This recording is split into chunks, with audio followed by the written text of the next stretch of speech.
Today, I wish to request Kerwin, can you please give your message para kay Laila de Lima, kay General Bato, at kay Presidente Duterte na lahat nabanggit mo kanina sa iyong testimonya. How about your message to Senator Bato? Sir, Bato de la Rosa, sana po magbago na tayo. If your father is watching you right now, anong mensahe mo kay Mayor Espinosa? Ang mensahe ko kay Daddy,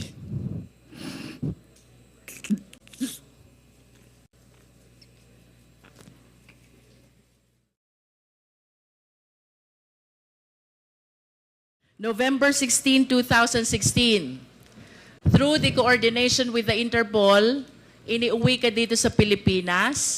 Pagdating sa airport, you were arrested at sinalubong ka ni Senator Bato. Bato de la Rosa. Nakikilala mo ba si Senator Bato? Siyempre. Bakit mo siya kilala?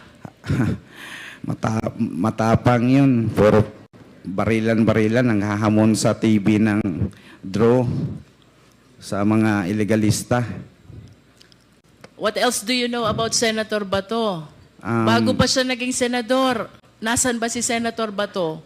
Chief PNP yun po, Your Honor. Chief PNP. Yun, ano? Okay, can you please identify the picture on the screen? Sino ba yung nasa screen? Siya po, si Bato de la Rosa. During that time, ano bang assignment ni Senator Bato during that time? Yang kwento mong insidente. Nasaan siya noon? Siya ang Chief PNP. Yes, you stated in your sinumpaang salaysay na may sinabi sa'yo. Opo. Ang noon ay PNP Chief Bato. Opo. Na kailangan mong gawin kapalit ng iyong pagkakataon na mabuhay. Opo. Do you confirm this? Yes po. Can you please tell us, anong sinabi sa'yo ni Senator Bato? Sinabi niya sa akin, sumunod ka sa plano.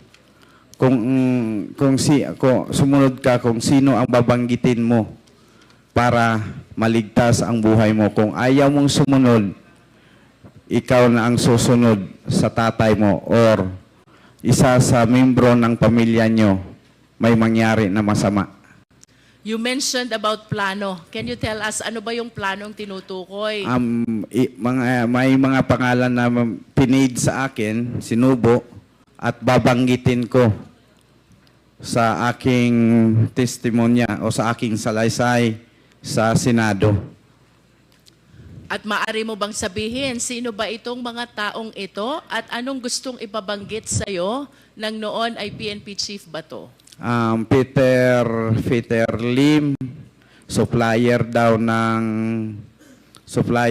ng shabu, pero nandyan lang, hindi na huli-huli. Tapos si Senator de Lima, protector daw sa mga shabu, mga nagtitinda ng shabu sa loob ng Bilibid. Protector daw si Ma'am Laila. At yung iba pa, si Lovely Impal, si Jiraham, si Peter Ko, ganon. In other words, Kerwin, ang gusto ni PNP Chief ay banggitin mo itong mga pangalan na ito na may kaugnayan sa illegal drug operation. Tama ba yun? Opo. At ito ba'y sinunod mo, Kerwin? Talagang sinunod ko po kasi... Bakit mo to sinunod? Of course, alam mong mali ito. Oo. Diba? Bakit mo sinunod ang utos ng noon ay PNP Chief Bato? Kung siguro kayo, kung kahit sino naman sa atin na mga tao dito, nandito sa loob ng Quadcom, talagang susunod dahil kapalit na yon ang buhay mo. At lalo na pag may mga anak ka pang maliit na sabihin na susunod ka na sa papa mo kung hindi ka sumunod sa aming plano. Mr. Chair, I wish to make a manifestation that with respect to the raid of the house of the late Mayor Espinosa, which happened in August 2016, our resource speaker, sadly speaking, has no personal knowledge. So, taking from his statements that there were women who were guarding the house and even cleaned up the house, reason why they are certain that all the guns, explosives, and shabu were merely planted by the PNP operatives, I respectfully move, Mr. Chair, that we invite these women, and I hope Kerwin will be able to name who these women are in order to substantiate the testimony that Kerwin Espinosa has given to the Quadcom. Second, Mr. Chair, with respect to the raid and the killing incident of the late Mayor Espinosa in Baybay, Leyte, we are suffering from the same predicament because, as admitted by Kerwin, he was still in Abu Dhabi during the time. So, to determine the veracity of the information that he was able to receive from his sources, I respectfully move as well, Mr. Chair, that we invite the third inmate by the name Don Don, who was inside the cell of the late mayor when the killing incident happened. I wish to ask Kerwin to name also the jail guards who were on duty during the time, likewise to substantiate the information that he has given to Quadcom already, Mr. Chair. So move, Mr. Chair. We laud the Quadcom, which includes this representation, in initiating the bill which criminalizes in a higher sense the extrajudicial killing. Mr. Chair, to conclude my interpellation, dahil nung nasa krami siya, si Kerwin, pinagbigay siya ng mensahe to certain personalities. Today, I wish to request Kerwin, can you please give your message para kay Laila de Lima, kay General Bato, at kay Presidente Duterte na lahat nabanggit mo kanina sa iyong testimonya? Una sa lahat, humihingi ako ng, kung ma'am, kung nagsubaybay ka ngayon sa hearing dito sa Quadcom, patawarin niyo po ako na nadala sa o na uto-uto sa panahon na yon na idamay ka po na walang katotohanan naman. At ang picture na yon, nagkataon lang na pumasyal ang pamilya ko sa baybay at nagkita tayo at nagpa-picture ako. Yun ang ginawa nilang ebidensya.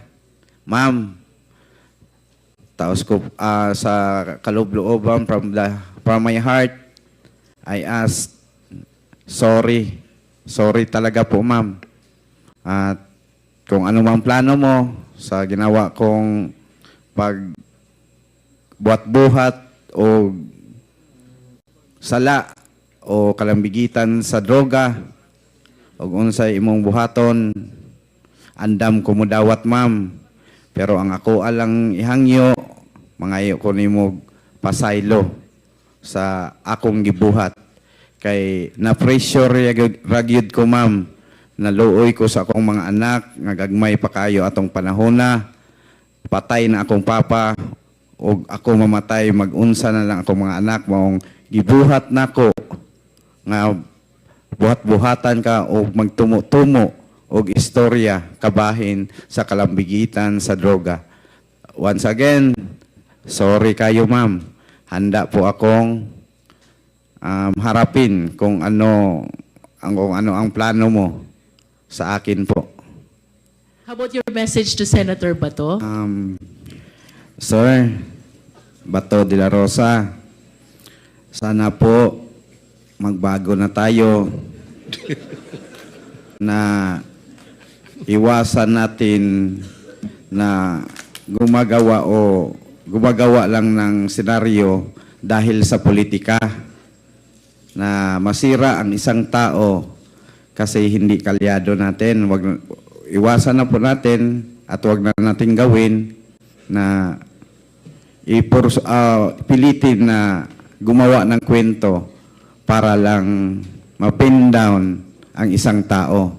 Yun lang po ang mabigay ko kay Senator De La Rosa na mensahe. At sa ating Pangulo noon, ang ano ko lang kasi pinagbigyan ako na makapagbigay ng mensahe,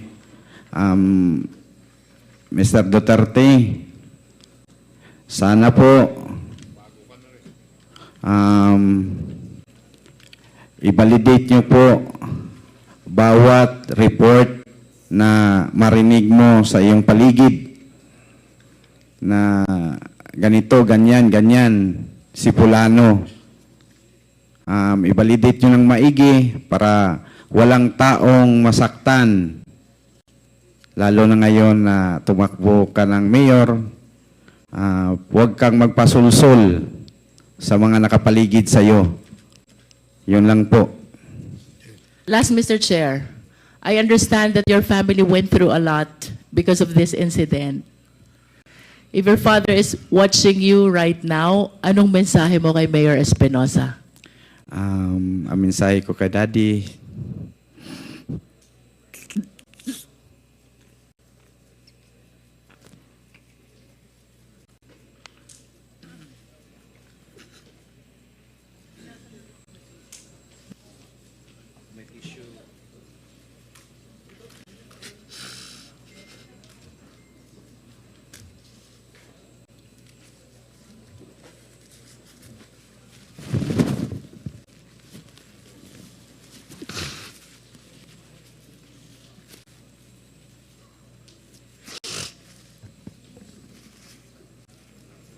ang mensahe ko sa daddy ko, kung saan ka man naroon, huwag mo kaming abayaan, i-guide mo kami hanggat makuha ang hustisya ng iyong pagkamatay.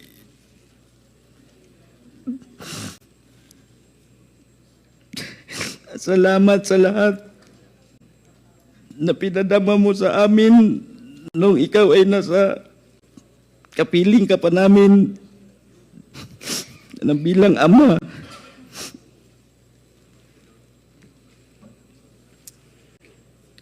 Basta di lahat gagawin namin ng mga anak mo na makamit ang hustisya ng iyong pagkamatay.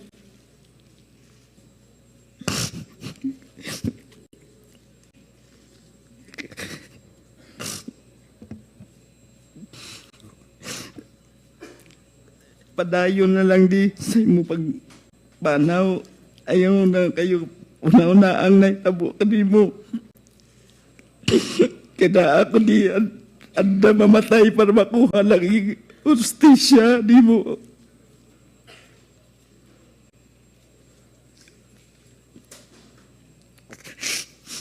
Bisan tuod sa iyong pagkamatay, wala na tanang kita. Antod karon. I love you.